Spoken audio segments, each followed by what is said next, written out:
आजचा दिवस कसा गेला असेना. आता मन शांत करायचं आहे.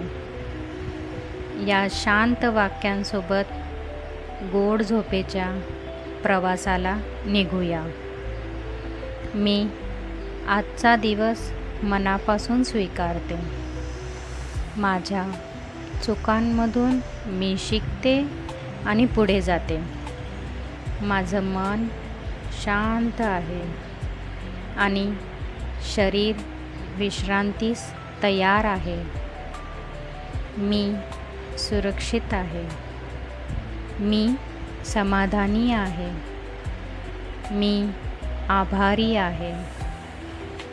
झोपेतही माझं मन सकारात्मक विचारांनी भरलेलं आहे.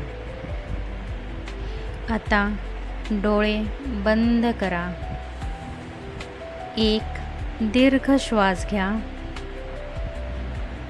तो हळुवारपणे सोडा आणि या सुंदर अफर्मेशनसोबत गोड झोप घ्या. शुभरात्री. फॉलो करा. अशीच शांतदायक रात्र अनुभवायला.